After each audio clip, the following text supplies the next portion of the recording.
बिस्मिल्लाहिर्रहमानिर्रहीम। My dear students, welcome to my YouTube channel EduQuest Pro. Dear students, आज हम 10th biology chapter number 11 यानी homeostasis को देख रहे हैं और आज का हमारा टॉपिक है osmoregulatory function of kidneys. Starting with the definition, what is osmoregulation? The regulation of the concentration of water and salts in blood and other body fluids. Blood और दूसरे जिस्मानी फ्लूइड्स में पानी और नमकियात की मिकदारों का एक तवाज़ुन कायम रखना, इसको हम ऑस्मोरेगुलेशन बोलते हैं। डियर स्टूडेंट्स, ये एक बहुत इंपॉर्टेंट फंक्शन है क्योंकि अगर बॉडी फ्लूइड्स में वाटर निस्बतन ज़्यादा हो जाएगा तो हमारे बॉडी फ्लूइड्स जो हैं वो डाइल्यूट हो जाएंगे। ऑन द अदर हैंड, अगर वाटर निस्बतन कम होगा तो फिर बॉडी फ्लूइड्स हैं बहुत ज़्यादा कंसनट्रेटेड यानी कि गाढ़े हो जाएंगे। तो इनका पानी और नमकियात का बैलेंस जो है ये बहुत ज़रूरी है बॉडी की नॉर्मल फंक्शनिंग के लिए। अब किडनीज ये काम दो तरीकों से करते हैं। When there is excess water in body fluids, पहला, जब आपके बॉडी फ्लूइड्स में पानी की मिकदार बहुत ज़्यादा हो जाती है, किडनीज फॉर्म डाइल्यूट यानी हाइपोटोनिक यूरिन। तो गुर्दे पतला यानी हाइपोटोनिक यूरिन बनाते हैं जिसमें पानी ज़्यादा होता है और नमकियात कम होते हैं। फॉर दिस पर्पज अब गुर्दे इस काम को दो तरह से सरंजाम देते हैं। Number 1, kidneys filter more water from glomerular capillaries. सबसे पहले जब ब्लड ग्लोमेरुलस की कैपिलरीज में आता है तो उसमें से ज्यादा पानी को फिल्टर कर लिया जाता है और उसको बोमेन्स कैप्सूल में इकट्ठा कर लिया जाता है ग्लोमेरुलर फिल्ट्रेट के तौर पे। फॉर दिस पर्पस, इस मकसद के लिए kidneys filter more water from glomerular capillaries. गुर्दे ज्यादा पानी को फिल्टर करते हैं और ग्लोमेरुलर कैपिलरी से बोमेन्स कैप्सूल में ले आते हैं। Similarly, less water is reabsorb और साथ ही साथ कम पानी को सिलेक्टिव रीअब्सॉर्प्शन के जरिए जज़ब किया जाता है and abundant dilute urine is produced. अब बेटे ये काम दो तरीकों से हो रहा है। नंबर 1, जब वो ब्लड जिसके अंदर पानी निस्बतन ज्यादा है, जब वो ग्लोमेरुलर कैपिलरीज के अंदर आता है तो ज्यादा पानी को वहां से फिल्टर करके बोमेन्स कैप्सूल में भेज दिया जाता है। अब बोमेन कैप्सूल में जो ग्लोमेरुलर फिल्ट्रेट है, इसमें रीनल ट्यूब्यूल के अंदर से गुजरना होता है और उन ट्यूब्यूल्स में से गुजरते हुए सिलेक्टिव रीअब्सॉर्प्शन होती है। तो अब दूसरे प्रोसेस में जब ये रीनल ट्यूब्यूल से गुजर रहा होता है तो इस फिल्ट्रेट में से कम पानी को जज़ब किया जाता है और ज्यादा पानी जो है उसको यूरिन के जरिए बाहर निकाल दिया जाता है।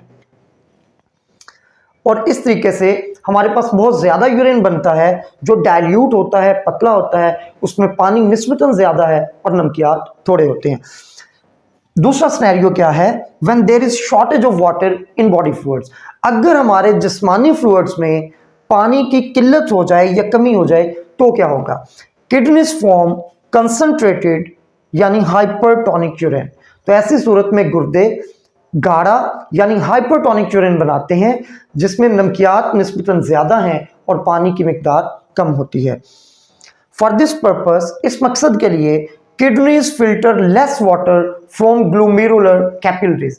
तो गुर्दे ग्लोमेरुलस की कैपिलरी से कम पानी को फिल्टर करते हैं यानी ज्यादा पानी जो है वो ब्लड के अंदर ही रहता है और थोड़ा पानी जो है वो फिल्टर कर लिया जाता है जो ग्लोमेरुलस के फिल्ट्रेट में बोमेन्स कैप्सूल में इकट्ठा हो जाता है। अब जब ये फिल्ट्रेट रीनल ट्यूब्यूल से गुजर रहा होता है तो फिर इसमें से मैक्सिमम वाटर को सिलेक्टिवली रीअब्सॉर्ब कर लिया जाता है, यानी जो फिल्ट्रेट में पानी आ गया है उसमें से भी ज्यादा पानी को वापस जज़ब कर लिया जाता है। Kidneys filter less water from glomerular capillaries into Bowman's capsule. Similarly, more water is reabsorbed and small amount of concentrated urine is produced. बहुत थोड़ी मिकदार में concentrated यानी गाढ़ा पेशाब जिसका कलर अमूमन डार्क येलो होता है वो पैदा होता है।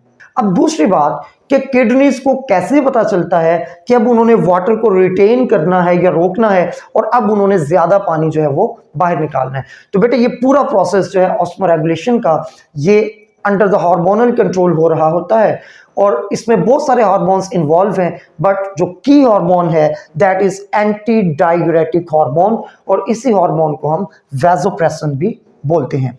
अब बेटे एक दो टर्मिनोलॉजीज हैं, मेडिकल टर्म्स हैं, वो आपके सामने एक्सप्लेन कर रहा हूं। यूरेसिस या यूरेटिक्स का मतलब होता है प्रोसेस ऑफ यूरिनेशन यानी पेशाब करने का अमल। डायूरेटिक हम किसी भी ऐसी मेडिसिन को कहते हैं जो पेशाब आवर होती है, जिसकी वजह से ज़्यादा पेशाब आता है, और ऐसी मेडिसिन हम अमूमन तब लेते हैं जब बॉडी फ्लूइड्स में पानी की मिकदार बहुत ज़्यादा हो जाती है। लेकिन यहाँ पे जो टर्म इस्तेमाल हुई है anti diuretic, anti mean opposite या अगेंस्ट, यानी ये एक ऐसा हार्मोन है जो डायूरेटिक्स के ऑपोजिट अमल करता है। इसी को हम वैसोप्रेसन भी बोलते हैं, और वैसो की जो टर्म है ये ब्लड वेसल्स को इंडिकेट करती है। अब वैसोप्रेसन या एंटी डायूरेटिक हार्मोन, इसका काम क्या है? It causes the kidneys to release less water. ये गुर्दों को कम पानी खारिज करने में मदद देता है, decreasing the amount of urine produced, और इस तरह जो पेशाब पैदा हो रहा है उसकी मिकदार को कम करता है। तो डियर स्टूडेंट्स, ये हमारा टॉपिक था ऑस्मोरेगुलेटरी फंक्शन ऑफ किडनीज। तो ये एक इंपॉर्टेंट लॉन्ग क्वेश्चन बन सकता है, अदरवाइज इसमें दो बहुत इंपॉर्टेंट शॉर्ट क्वेश्चन बन सकते हैं। What happens when there is excess water in body fluids and what happens when there is shortage of water in body fluids. तो ये आपने इसको शॉर्ट क्वेश्चन के लिए, लॉन्ग क्वेश्चन के लिए बहुत अच्छे तरीके से तैयार कर लेना है। Thank you so much for watching. Stay blessed. अल्लाह हाफिज़।